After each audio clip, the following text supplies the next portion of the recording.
مجھے بڑی اچھی طرح سے یاد ہے سر کہ آپ ہمیشہ جو ہے وہ ایک انیبلنگ انوائرمنٹ کی بات کرتے ہیں، اور آپ نے کہا کہ ہمارا focus is on ecosystem. اور as a layman I want to understand what do you mean by enabling environment and what is ecosystem when it comes to STZ.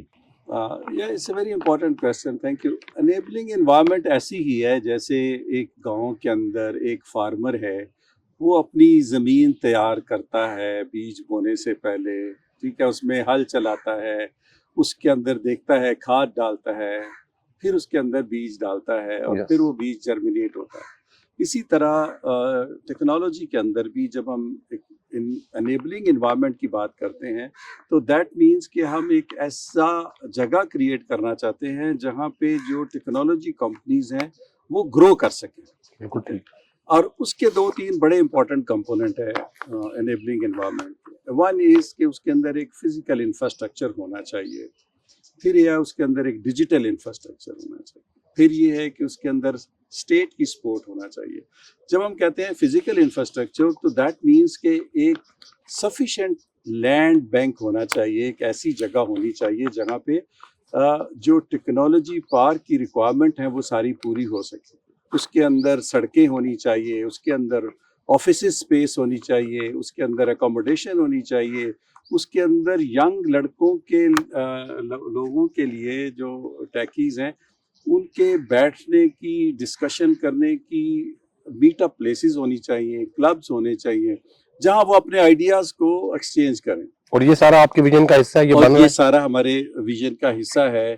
اس کے بعد پھر ادھر جمنیزیمز ہونے چاہیے، ادھر واکنگ ڈسٹینس کے اوپر امینٹیز ہونی چاہیے، ادھر پبلک ٹرانسپورٹ ہونی چاہیے، یعنی جو آپ کہتے ہیں نا کہ ایز آف ڈوئنگ بزنس، وہاں پہ وہ that is the physical infrastructure. اب ٹیکنالوجی یا ڈیجیٹل انفراسٹرکچر کی جب آپ بات کرتے ہیں تو ٹیک کمپنیز کے لیے انٹرنیٹ اور اس کے بعد 24/7 uninterrupted power supplies like an oxygen, ٹھیک ہے، اس کے بغیر وہ کام نہیں کر سکتی.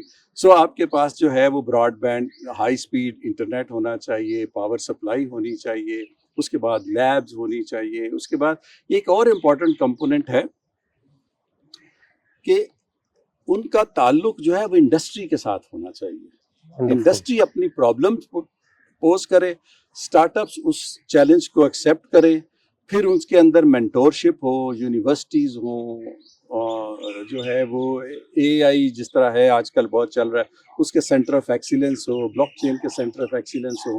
پھر ان کے آئیڈیاز کو آپ نے کہیں ایکسپیریمنٹ کرنا تو لیبارٹریز ہوں، پھر ان کے پروف بنے، پھر اس کے بعد کوئی انویسٹر آئے جو اس کے اندر ان کے آئیڈیاز کو سنے، اس کے اوپر بلیو کرے، انویسٹ کرے، پھر وہ اپنی پروڈکٹ کو اسکیل اپ کریں. اسکیل اپ کرنے کے بعد ان کے پاس مارکیٹنگ کے پلیٹ فارم ہونے چاہیے، کوئی ان کی ہینڈلنگ کرے اور ہینڈ ہولڈ کر کے ان کو انٹرنیشنل مارکیٹ میں لے جائے. بیکاز جو ایک ٹیکنالوجی کا بچہ ہے یا بچی ہے یا چھوٹی کمپنی ہے وہ اپنا کام تو جانتے ہیں مگر ان کو باقی یہ جنجال کا نہیں پتا کہ یار ہمارے پاس پیسے کہاں سے آئیں گے، ہم پروڈکٹ تو بنا لیں گے، اس کو ہم مونیٹائز کیسے کریں گے. اچھا، ان ساری چیزوں کے بعد اس انوائرمنٹ کے اندر ایک اور بڑا امپورٹنٹ کمپوننٹ ہے، وہ ہے اسٹیٹ کی سپورٹ.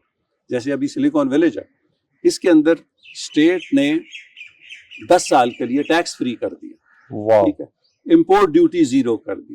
تو دیر از اے ہیوج بگ پیکیج ہے جو اسٹیٹ دیتی ہے، اور وہ فائنینشلی بھی سپورٹ کرتی ہے. پھر اس کو آپ کو سپورٹ کرتی ہے کہ اپنے آئیڈیاز کو آپ گلوبل اسپیکٹرم پہ کیسے لے کے جاتے ہیں. تو یہ ساری چیزیں جو ہیں that is part of the plan, اور یہ ہماری ویژن کا حصہ ہیں. That is what is called enabling environment.